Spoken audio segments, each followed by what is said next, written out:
Alreet petals, how you doing? It's your girl Lai-Dee Flegman and welcome back to my channel where we celebrate romance all year long.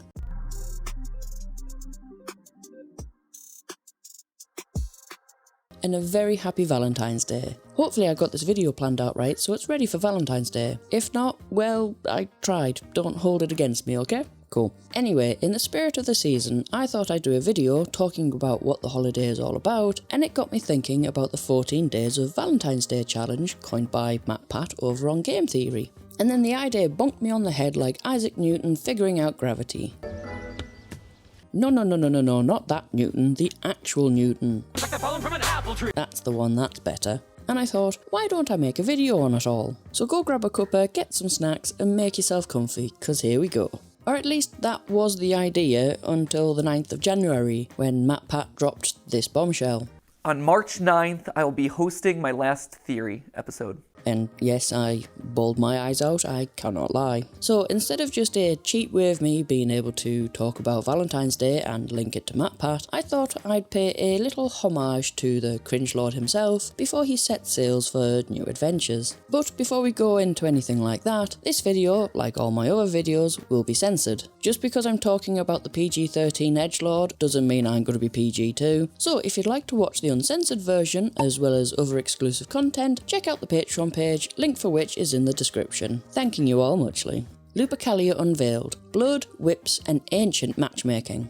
Now, before we talk about matpat and the 14 Days of Valentine's Day challenge, we have to talk about where the day actually comes from. Because while most people know the tale of Saint Valentine, the tradition actually goes way further back to ancient Rome. It started as the ancient festival called Lupercalia. It's an ancient Roman festival of love, fertility and of course, a chaotic affair rooted in the belief that the festival and rituals within would ward off evil spirits and bring fertility and good crops. The festivities began apparently with a group of Roman priests known as the Lupercalia that gathered in a sacred cave called the Lupercalia and was located in the Palatine Hill. According to legend, this was the cave where the she-wolf suckled the twin founders of Rome, Romulus and Remus. Now, these priests, who were decked out in their goat skins, would sacrifice a goat and a dog, for reasons. Well, actually, yeah, it was thought that the sacrificed animals represented fertility and purification. I know it sounds a little intense, but please bear with me, it does get better, I promise. Oh, really? After the somewhat peculiar ritual, the priests would then strip the goat's hides into strips and then dip that into the sacrificial blood. I'm not sure where the dog came into it all. I think the Lupercalia just got a little bit stab happy at this point. Stab in half! And now comes the fun part. The Lupercalia, now equipped with their blood-dipped goatskin strips,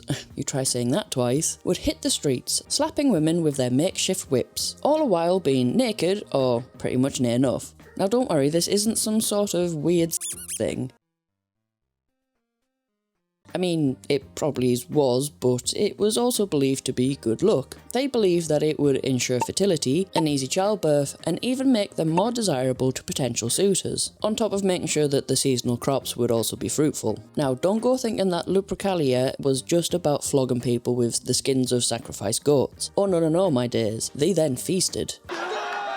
We all know how hardcore the Romans were when it came to feasts. And at this feast, they carried on with the madness with a matchmaking lottery. Unmarried men and women would put their names into a jug, and then, through a process that can only be described as ancient Roman Tinder, they would be paired up for the duration of the festival. These random matches would often lead to more permanent unions, and if that's not the ancient equivalent of sliding into someone's DMs, then I don't know what is. Now, as you can imagine, Lupercalia wasn't exactly Hallmark material. It was a little rowdy, a bit wild, and let's face it, one china.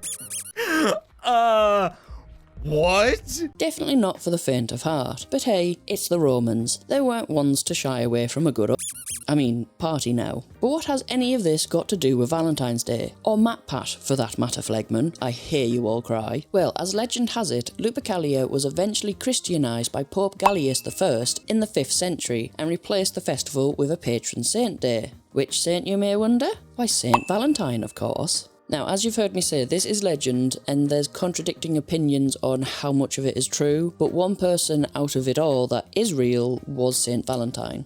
Unravelling the legend, Saint Valentine's sacrifice. Now, who is this Saint Valentine, and why does he hold the key to our hearts every February the 14th? Well, it all starts back in the 3rd century, when marriage had been outlawed for young men. You see, the emperor at the time, Claudius II, believed that single men made better soldiers because they were more likely to commit to the emperor. Not sure on that reasoning, but hey, this was the 3rd century. They believed that illness was God smiting them down back then, so anything's possible. Anyway, priest Valentine was having none of it and would perform ceremonies in secret for young couples. He was ultimately caught, imprisoned, tortured depending on what sources you check, and then sentenced to death. This is where the plot thickens. You see, while he was behind bars awaiting his death, he fell in love with the jailer's daughter, and also cured her blindness. Again, don't ask how, it was the 3rd century, she could have just simply had conjunctivitis for all we know. Not the point, I'm aware. Anyway, he would write her love letters, and the last one he sent before his execution on the 14th was signed, "From your Valentine." Some 200 years later, in the 5th century, he was made the patron saint of lovers. And as they say, the rest is history. As the centuries passed, Valentine's Day evolved into the celebration we know today, a day to express love and affection to those who hold a special place in our hearts. Modern love, Valentine's Day evolution.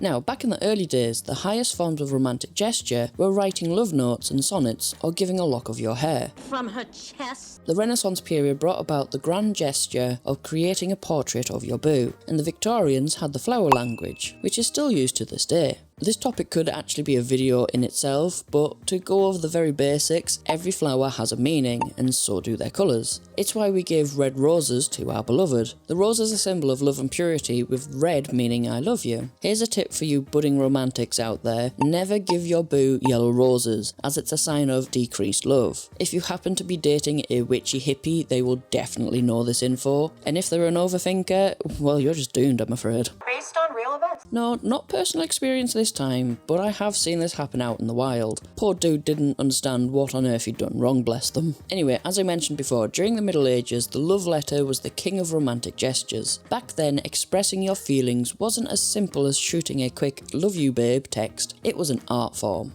During the Middle Ages, the tradition of expressing love through written notes gained momentum, and it was, believe it or not, quite a serious affair. And troubadours, or French knights, with a flair of poetry, serenaded the masses with verses that could give Taylor Swift a run for her money. As literacy spread, so did the practice of exchanging written expressions of affection. Gone were the knights performing their sonnets, and along came the love letter. These weren't just scribbles either, they were often long, detailed declarations of love with flowery prose and over-the-top metaphors, adorned with intricate calligraphy and sealed with wax. Now, let's fast forward a bit. Enter the 18th century, where the tradition for exchanging love notes evolved into exchanging cards instead. These weren't your average mass-produced cards either. These were ornate creations, often handmade with lace, ribbons, and intricate illustrations. And then the 19th century rolled around, and mass production said, why not make this a thing for everyone? Thus, enter the Valentine's Day card. No longer reserved for the elite, expressing your love through a card became accessible to the masses. These cards often featured imagery like hearts, cupids, and flowers. Throughout the years, the styles have been changed and reimagined. I mean, I think everyone recognises the famous 50s kitsch illustrations with bug-eyed puppies and kitties now, don't we? My own personal favourite style, if I'm honest. And then came the 20th century, the age of serenades from Sinatra, swing, and of course, that smooth jazz. You like jazz? Suddenly, the air was thick with lustful passion, and dance floors were the mating grounds for the young lovers. Gone are the days of hoity-toity romance stifled by class snobbery and hidden handkerchief and glove meanings. Now you could actually touch your boo in public. And what better way to do this without being indecent? Why, on the dance floor, of course. As the decades rolled on, we were suddenly knee-deep in a sea of love songs, heart-wrenching novels, and movies that made us all ugly cry. Literature got all lovey-dovey with poetry, music started getting dirty,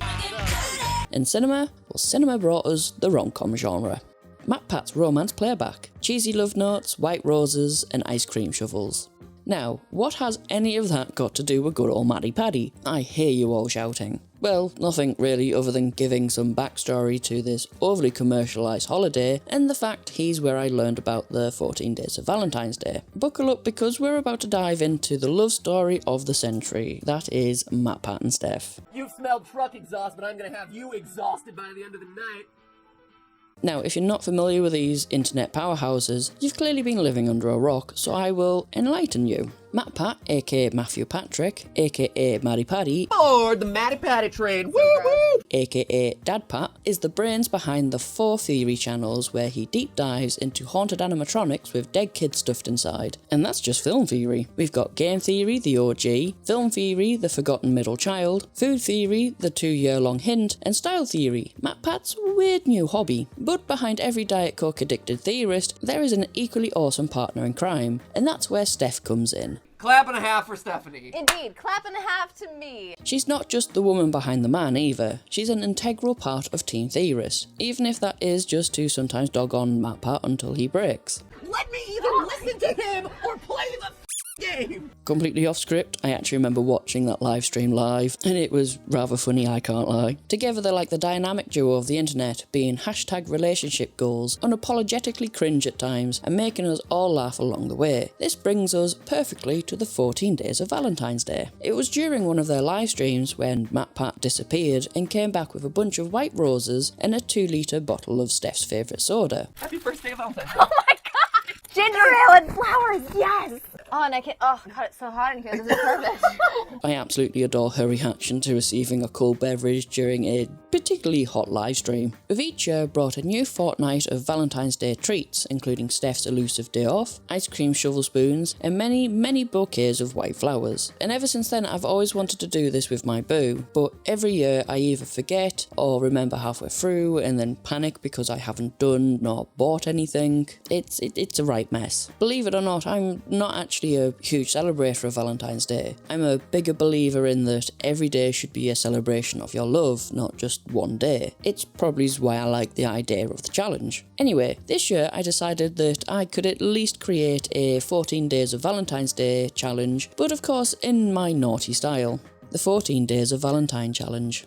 Day 1. Flirty foreplay. From the moment those peepers of yours flutter open, it's game on. Start your day with a bang by turning your morning routine into a playful prelude of passion. As you're getting dressed, throw in some cheeky little touches, a lingering hand here, a mischievous smirk here. It's all about building that anticipation. And let's not forget the goodbye kisses. None of that pick on the cheek business. We're talking long, lingering kisses that leave you both wanting more. Make those farewells count, whether it's before heading off to work or just a quick run up to the store. The key is to keep that connection alive throughout the day. Now, here's where it gets spicy.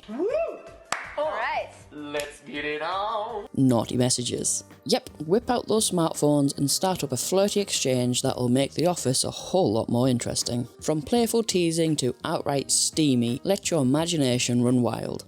Day 2. Sensual movie night. First things first, let's pick a movie that's not just your typical flick. Dive into your stash of favourites and find one that sets the mood perfectly. Whether it's a classic romance, a sensual drama, or a movie that's got a few tantalising scenes, choose something that gets your heart racing. Stop it!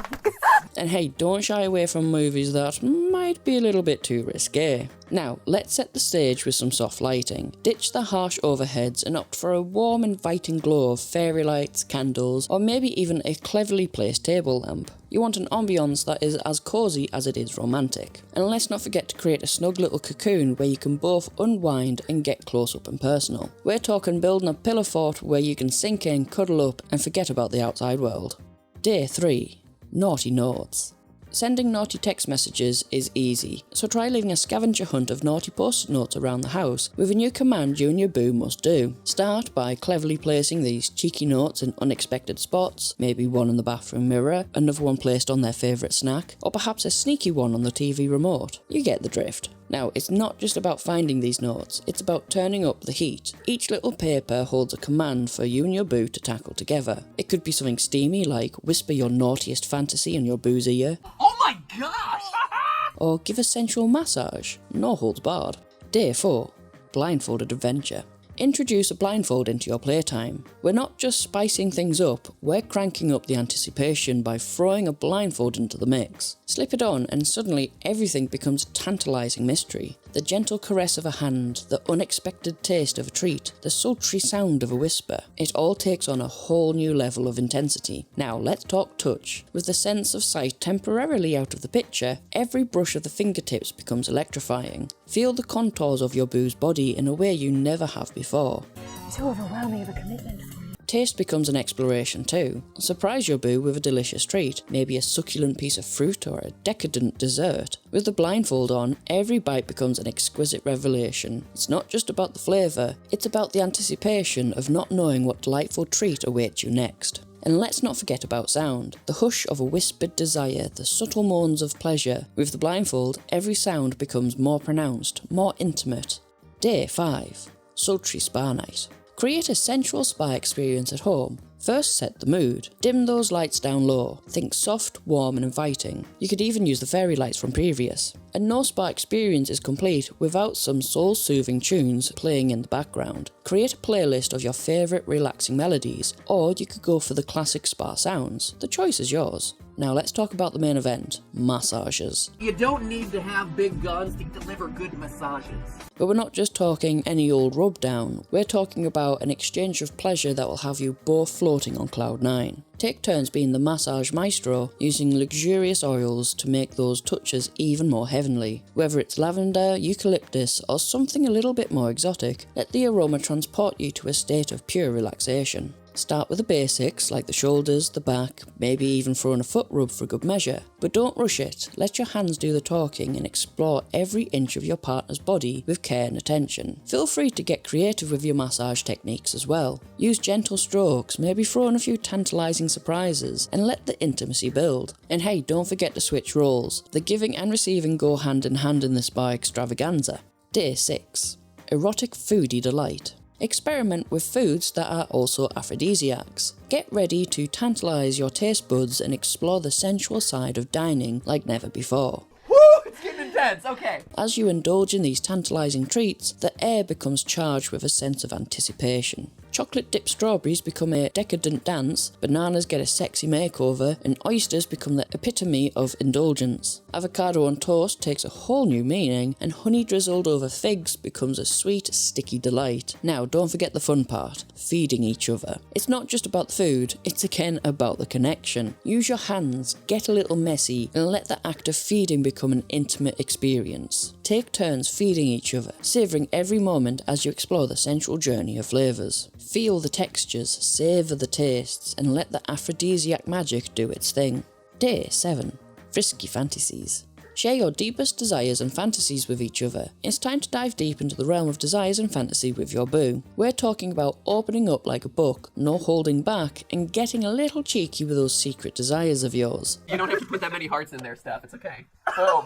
Got it. Get specific, explore the details, and don't be afraid to venture into the risque territory. This is a night to let go of inhibitions and embrace the raw, unfiltered passion. Whether it's a secret fantasy about wanting to be an animatronic bear or a desire to be a deein, let it all out. You might be surprised at a newfound connection that comes from laying it all on the table, as it were. And hey, remember that communication is a two-way street. Encourage your boo to share as well. It's a mutual exchange that deepens your understanding of each other, strengthens your bond, and sets a stage for even more intimate adventures in the future. Day 8. Dance of Seduction.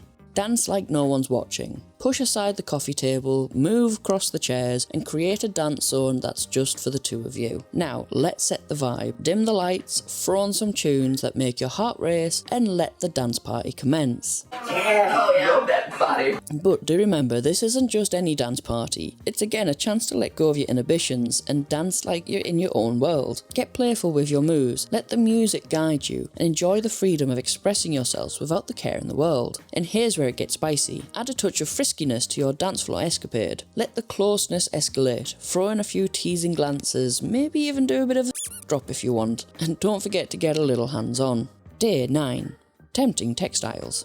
Alright, it's time to take your playtime to the next level, my friends. Grab that trusty blindfold again and get ready to embark on a sensory adventure with your boo. This time, we're not just diving into the world of touch. We're turning up the heat with a variety of textures and textiles that will send shivers down your boo's spine. Oh, that's still SFW. Start by slipping that blindfold on your boo, plunging them into a world of mystery and darkness. Now let the texture extravaganza begin. First up, feathers. Delicate, ticklish, and also sensual. Gently guide them over your partner's skin, creating a dance of tickles that will just have them begging for more. Next in line, silk ties and scarves. Use these luxurious materials to tease, caress, and bind in the most sensual of ways. It's not just about restriction, it's about the silky touch against the skin, adding an extra layer of pleasure to the experience. Bring soft paintbrushes into the mix for a playful twist. Experiment with light strokes, tracing patterns on your boo's body that go beyond the visual and dive straight into the realm of touch. Also, feel free to get creative with other materials that tickle your fancy. Maybe a faux fur stole, or a velvety pillow, or maybe even a cool metal chain for a contrasting sensation. The key is variety for keeping your boo on their toes, figuratively and literally, as they surrender to the unknown.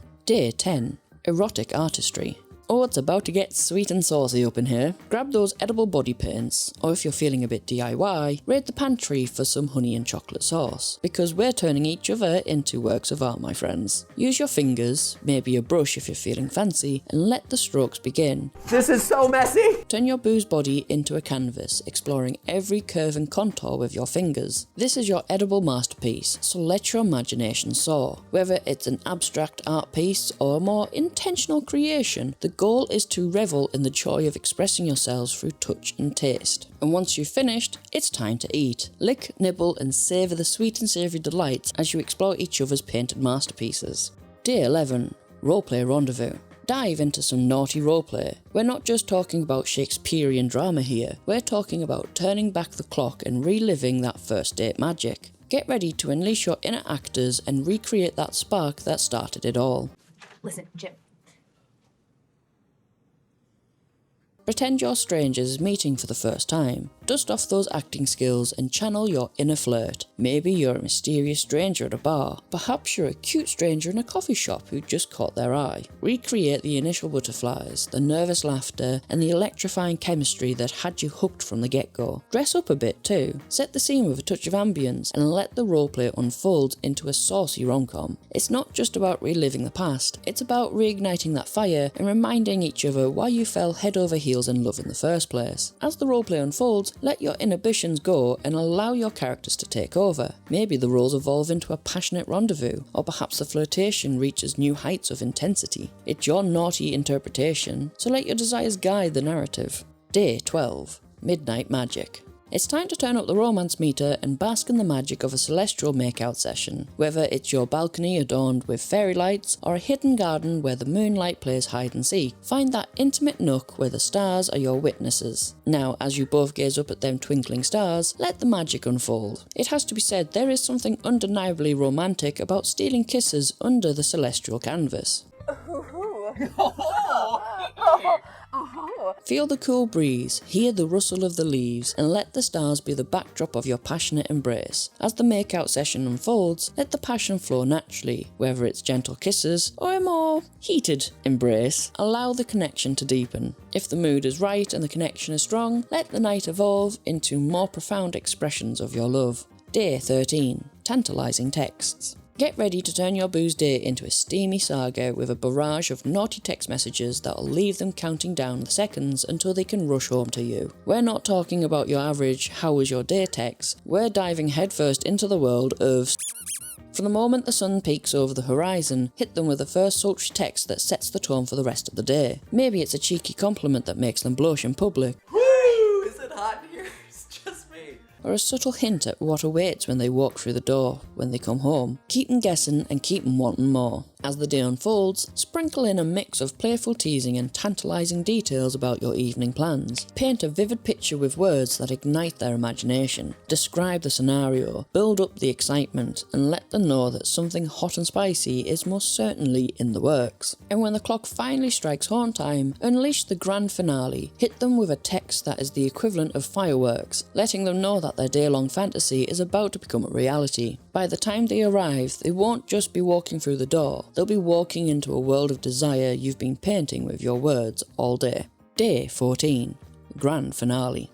Now it's time to craft a grand finale that pays homage to the past 13 days of shared experiences and brings it all together for an unforgettable celebration of your intimate connection. Reflect on the past 13 days and cherry pick the highlights. Maybe it's a callback to the sweet surprises of naughty texts, the intimate spa night, or the creative foodie explorations. Use these elements as building blocks for your grand finale, and don't forget the surprises. Maybe there's a little gift that encapsulates the essence of your time together, or a gesture that speaks volumes about your love. It's these thoughtful touches that make the celebration truly special. Hey. Oh, let's get naughty in here. And as you navigate through the grand finale, let the emotions flow. Whether it's laughter, passion, or quiet moments of connection, embrace the full spectrum of your shared experiences. And there we have it, a kinda deep dive into the history of Valentine's Day and a glimpse at my softcore simping for matpat and stefpat. They have honestly been what I call hashtag relationship goals for a long time, and I just wanted to celebrate that. And even though I know they probably won't even see this, I just want to say thank you for the past 13 years. Matthew.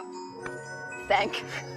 You guys paved the way for us new creators to walk without falling into any of the proverbial potholes that is YouTube. The platform most certainly won't be the same without you, but I hope you enjoy your retirement and can't wait to see what's next for you. I still believe that every day should be a celebration of your love, even if that is a simple I love you, a cup of tea, or their favourite sweet treat. But, and a big but at that, I do see why people want a day to celebrate. Perhaps I could do a video on how different cultures celebrate Valentine's Days. Anyway, that's for another video. Let's end this one first, shall we? Great stuff. So, this is the end of the episode. I hope you all enjoyed. If you did, why not hit that like button, subscribe, join the Patreon, all that jazzy jazz. I'm hoping to try and make a video every 2 weeks, but please don't hold that against me if I fall behind. Thanks for watching, and until our paths cross again, keep it sweet, keep it sentimental, and keep the love stories written in the stars. This is Lai-Dee Flegman signing off, and I will catch you in the next one. Bye!